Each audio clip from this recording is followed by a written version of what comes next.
what ends up happening sometimes is that people, instead of focusing on the basics like I just recommended, they try to do something else. They try to do something supernatural. They try to go to a tzaddik, or somebody that says he's a tzaddik, or mekubal. Say, maybe if I get the blessing of the mekubal, my brother will do tshuva. Maybe if I get the blessing and the special water and the red string or purple string or the kamea of the mekubal, then my wife will do tshuva, start putting some clothes on. Or my father will do this. Or my uncle, maybe this, maybe that. They start looking for a shortcut. And they ignore, in essence, not only they don't rebuke anybody, but they ignore rebuking themselves. They ignore their own tshuva. They figure, okay, I'm keeping Shabbat, I'm keeping a few basic stuff. I'm good. I'm on autopilot. I just got to get everybody else to catch up to me, as if they're okay. They're the level to catch up to. They forget about their own tshuva. This, Rabotai, is a very, very big mistake.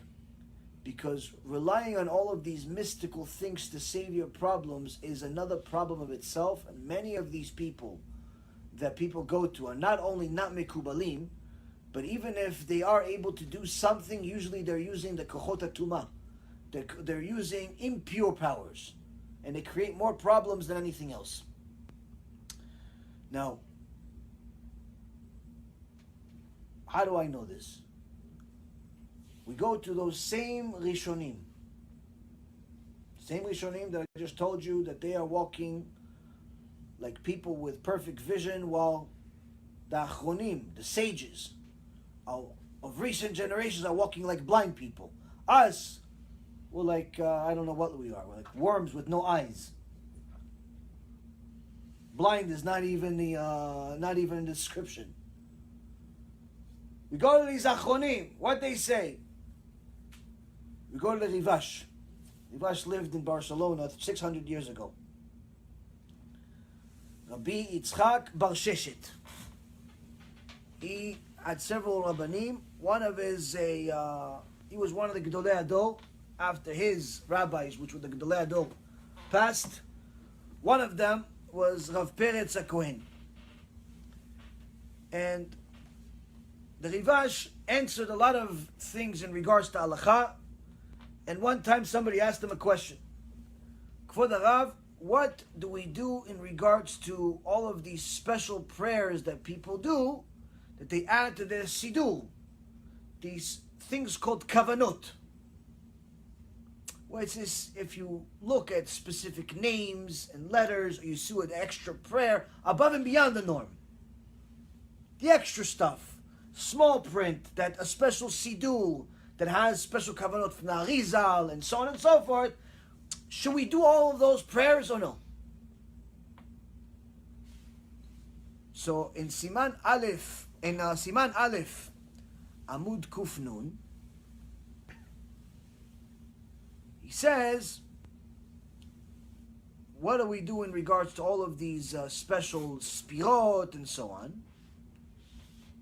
He says, regarding all of these spirot, all of these holy names and special kavanot that are added to the sidurim, that are added to people, make themselves a little poster and read this special prayer above and beyond that some mekubal wrote to them, or some kamer that somebody gave them, and so on and so forth. The Rishon, the Rivash, says regarding all of them, we do not use them at all. And my Rav, he says, Rav Peretz HaKohen, would never even speak of them nor use them in any way, shape, or form. And I know that the Gdol Ador, Rabbi Shimshon Mikinozal, himself said, meaning somebody that's even before him and his rabbi, 700 years ago, himself says, what about all of these special kavanot, the special Kabbalah stuff? What about all that stuff? He says, when I pray to HaKadosh Baruch Hu like a tinok. What's a tinok? A baby. What's a baby? What does a baby ask for, Hashem? Abba, give me some food. Abba, give me some candy. Abba, I want to go to the bathroom. the basic stuff, the simplest of all. Now, how could this be? The Arizal was Kodesh Kodashim. No one disagrees. The Mekubalim, I mean, all of these giants that I mentioned, they all knew Kabbalah. They're all Mekubalim themselves.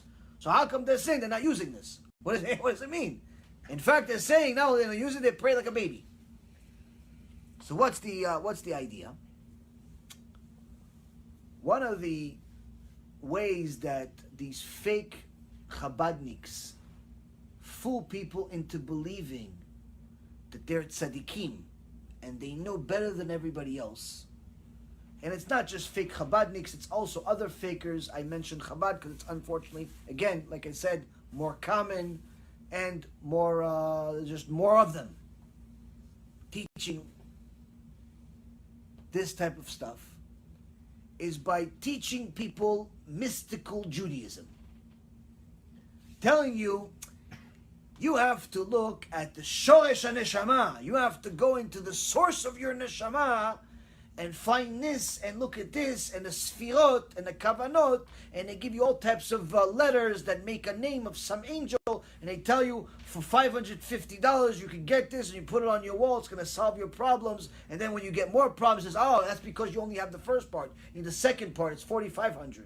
And you're so desperate, you buy the second one for $4,500, and then you have even more problems. Why? Because now you're missing $5,000, and that's more problems. And they say, oh, I have a sgula for you. What? Sgula for parnasah. And they give you a sgula for parnasah. You go to some mekubal, go to some sgula for parnasah, and you buy the sgula, and you go home, and after you paid them $1,000, and guess what? Nothing changes. But it's true, it is a sgula for parnasah. It's just for him, though. Sgula for his parnasah. He got $1,000. It's good for his parnasah. One of these jokers went to Rabbi Ephraim. He says, how you doing? He goes, Baruch Hashem, everything's good. He goes, what do you do? It's a topic came up. He goes, I know, I write kameh for people. You need a kameh? He tells Rabbi Ephraim, he goes, you need a kameh? I'm going to write the kameh for you. He goes, what kind of kameh? He goes, I can make you a kameh for parnasah. He goes, okay. No, I don't need, thank you. And he says, so how about you? Are you doing okay? He goes, the guy, the Mekubal. He goes, no, I'm struggling a little bit. He goes, what's wrong? He goes, no, Parnasah is weak. So my friend says, so why don't you write yourself a kameh?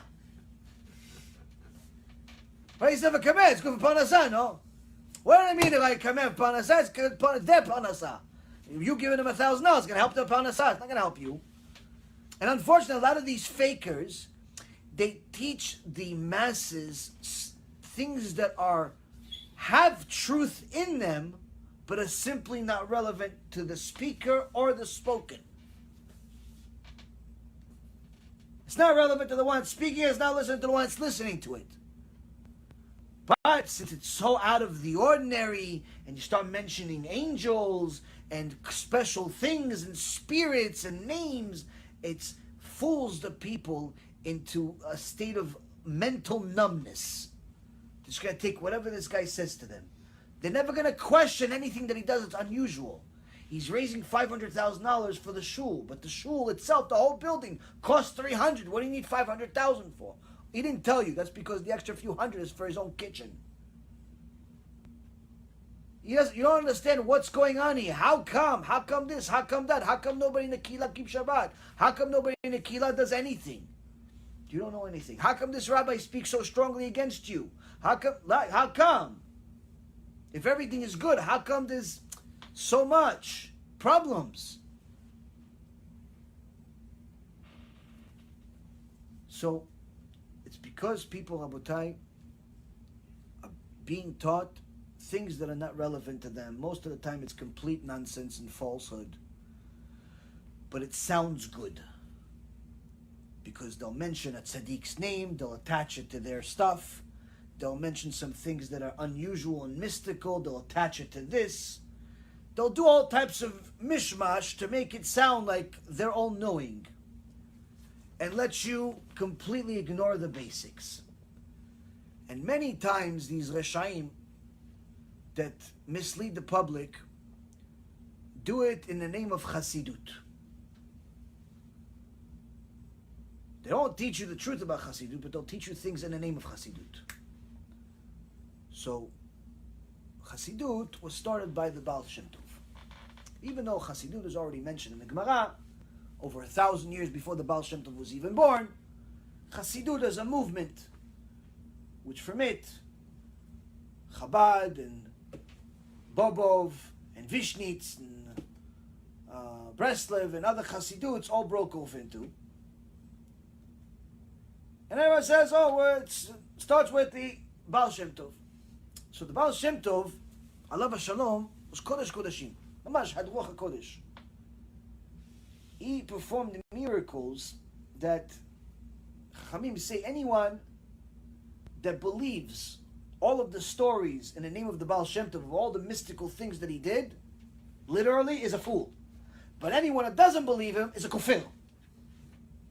Why? What do you think? He couldn't do it? Some of the stories are 100%, as they're told. Crazy stuff. Mamash knew what's going on in Shamayim. Some of the stuff is a little bit of embellishment. But it's not, doesn't mean that he couldn't do it. He Mamash understood what's going on in Shamayim. The Baal Shem Tov had a Talmid, who originally wasn't his Talmid, was actually his enemy. Made him his Talmid. His name was the Baal Toldot, the Rabbi Yaakov Yosef, mi Poland. And the Baal Toldot, one day the Baal Shem Tov comes to him and he says, I want you to be the one that is the tokeh of the shofar, blows the shofar on Rosh Hashanah for us in this holiday.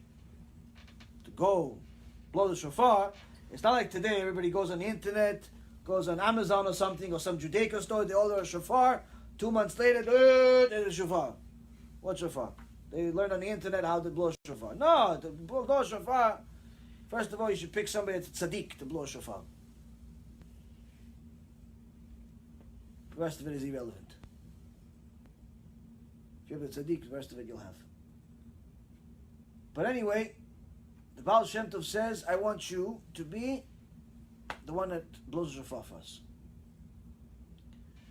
I'm not at this level. I don't know all the kavanot that you have, the takanot, the things. He goes, no, don't worry. I'm going to teach you. I'm going to teach you all the kavanot that you need to have in mind when you're blowing the shofar. And if you remember everything I teach you, you will be able to save all of Am Yisrael from any judgment for the entire year. Because these kavanot I'm going to teach you for a month straight. We're going to learn all month of Elul.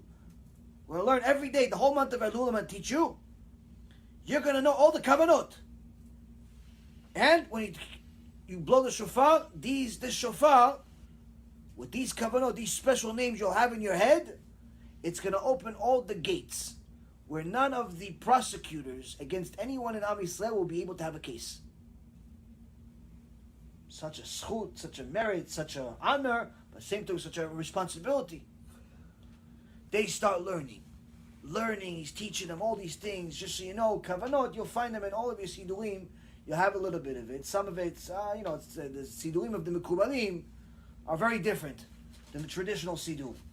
For example, the Sfirat HaOmer that you have in your sidur, Sfirat HaOmer that you have is usually 2 pages. Every sidur, 2 pages, 3 pages, Sfirat HaOmer. Today is this day of the Omer, that's many days left, and so on and so forth.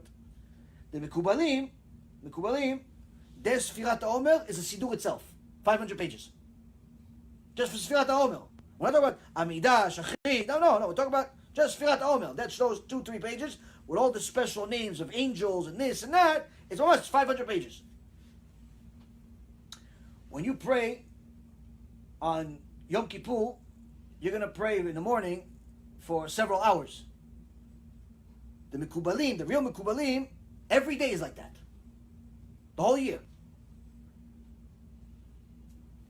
Arvit, it takes, 10, 15 minutes.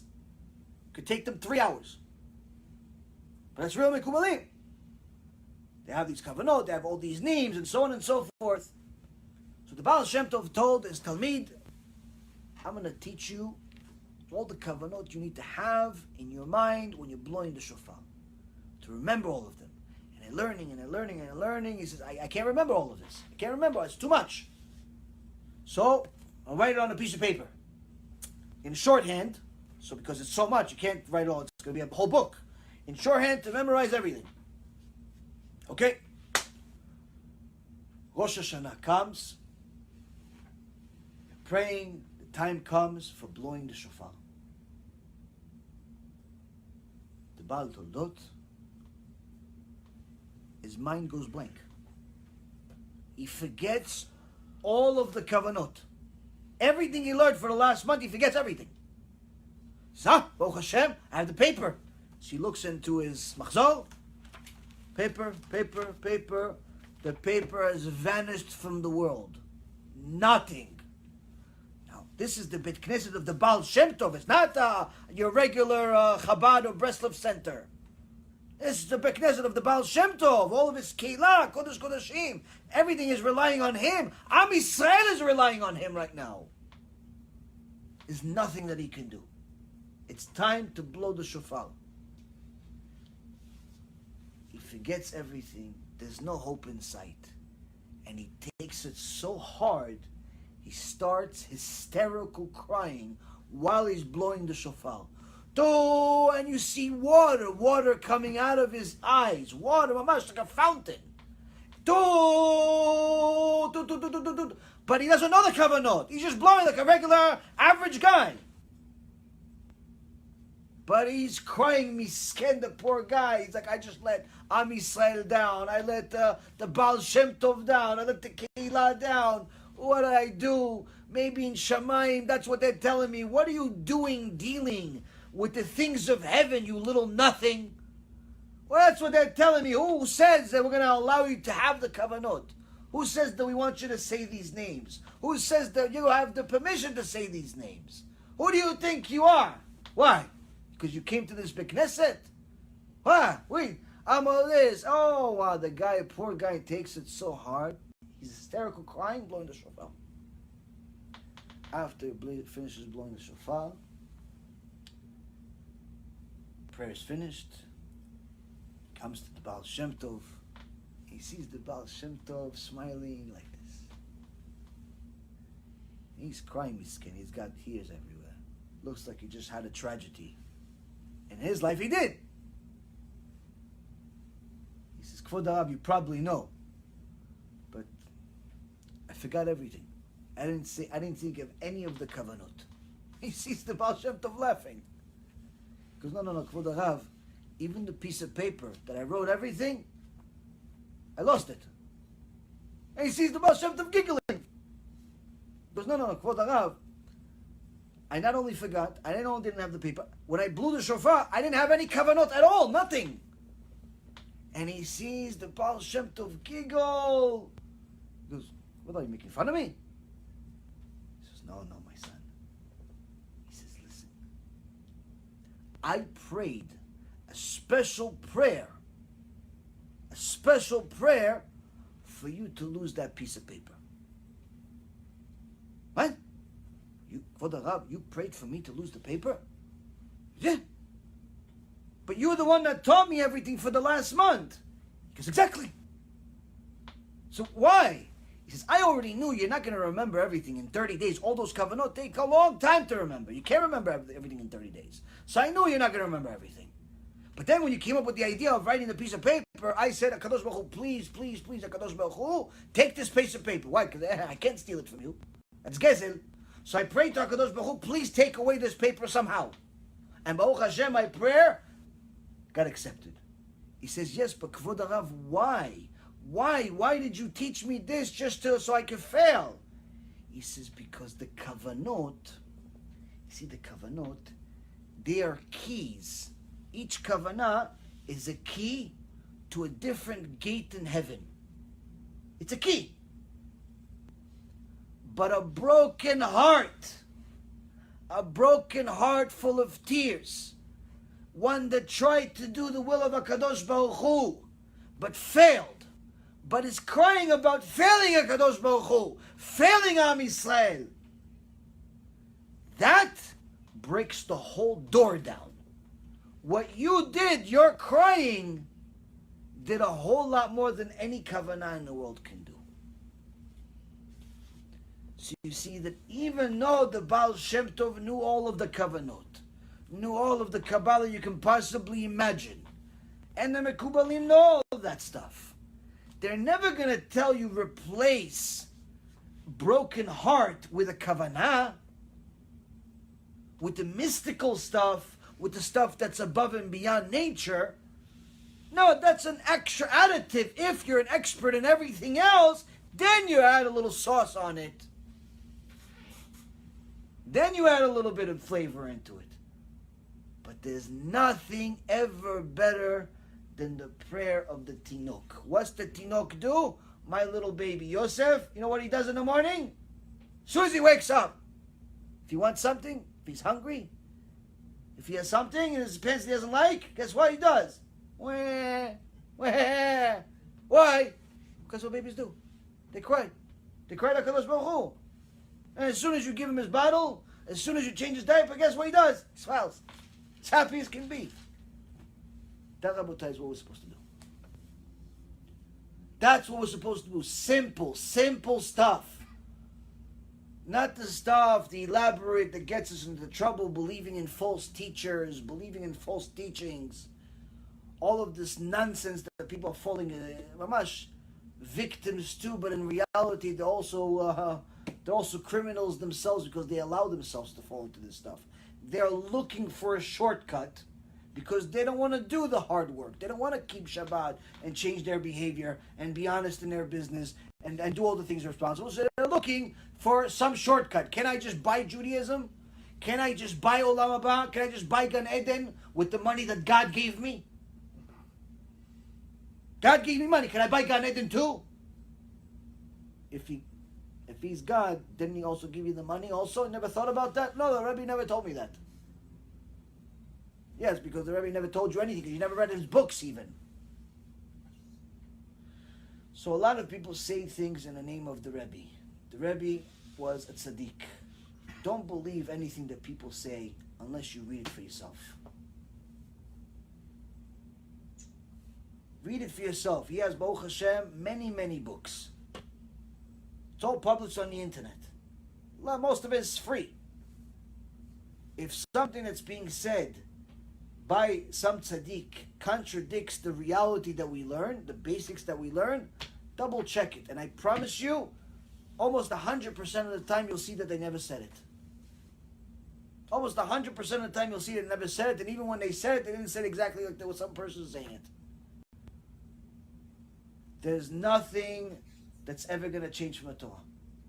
The basics, basic Mesirut Nefesh, self-sacrifice, the basic sacrifice that we have to do in order to overcome all of the obstacles in this life, in order to serve HaKadosh Baruch Hu, in order to arrive at Gan Eden one day, there is no two ways about it. No one can buy their ticket with money. No one can buy their ticket because they go pray to a specific tzaddik's grave. There's no shortcut. There's no easy way of doing it. If you do not learn Torah every day, you simply do not have a chance. Why? Because you're not going to know how to live a Jewish life. If you do not fulfill mitzvot as if it's air that you're breathing, you're not going to get there. And no rabbi can help you. No rabbi can help you. If you allow yourself to be vulnerable by simply depending only on what people said and not on what you read yourself, you're making yourself the victim. It's nobody else's fault.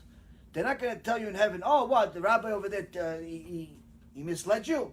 Oh, okay, we'll let you in Gan Eden anyway. That's never happened in history. Why? Because even though this fake rabbi, he's going to get Genom for sure, that does not give you the right to sin. Why? Because you had to double check what he said. You still had a responsibility to learn Torah. And if you really wanted to learn the truth, HaKadosh Baruch Hu would have provided to you in a silver platter, even after somebody taught you falsehood. Plenty of people come to me, Baruch Hashem, believing complete nonsense, but leave knowing the truth. To such an extent that mamash we have people that believed in 100% idolatry, in Christianity, in Catholicism. They tried to missionize me. Now, Baruch Hashem, some of them are already converted. Some of them are in the process of conversion to Judaism. They're more religious than any Jew I know. But they came to me believing in some idol, in a statue, in a man. But now they're tzaddikim. How? They were looking for the truth. They thought they had it. They thought they had the truth. But they were shown that they had falsehood, and the truth still exists, and it's not what they have. They adopted it. That's it. Finished. No convincing necessary. No, oh, let's argue. I don't argue with anybody. You argue with me, I hang up. Oh, delete. Usually it's delete because I don't usually pick up the phone. Oh, let's have a debate. No. How about that? How about an answer? No. You want to have a debate? Go debate yourself. Smash your head against the wall until it hurts enough you don't want to debate anymore. And then, when you wake up from that headache, press play on the YouTube video. Finish debate. You got action and you got information. What? What do you want? Debate means that your information has any value to me. And I'm insecure about my information. I'm perfectly secure with my information, and your information about Christianity and Catholicism has zero value to me. Zero value, zero merit. There's no debate to be had. No, but explain this. I don't want to. No, but you have to. No, I don't. There's plenty of information available to answer every question that you have. You go to my shiur, it answers 90% of your questions. If it doesn't, there's plenty of other shiurim that we recommend. Rabbi Mizrahi's debate, Rabbi Tovia Singer's, and so on and so forth. If you're coming from that part of the world, if you're coming from the Jewish world, there's Baruch Hashem over 1,000 videos. Baruch Hashem, that we've done over the last 5 years. 1,000 videos that you can learn from. By the time you learn 100, you're already a tzaddik. 200, you're a rabbi. You go learn those videos, you're never going to believe any nonsense ever again. So how come some people learn 200-300 videos but they're still kufrim? How come? Because while they're learning that, they never abandon the avodah zarah. They learn both. They're being entertained. So that's one of the things, Rabotai Kareem, that we have to understand. It's very, very important to know that, yes, there are mystical things in the world. There are things in the world that can help, but nothing goes above and beyond the basics. The basics is what we need. The basics is the only thing that's going to get us to Gan Eden. There's no shortcut whatsoever. And I promise you that the day is going to come and all of these wicked people that mislead people, they're going to have to pay for it. The question is how many people they're going to take down along with them. Realistically speaking, anyone that wants to know the truth seriously will find it. That's a promise in the Torah. That's a promise that HaKadosh Baruch Hu has in the Torah. If you're really looking for the truth, HaKadosh Baruch Hu promises to give it to you. He promises to give it to you. But if you're looking for a shortcut, you'll get that too. You'll get that too.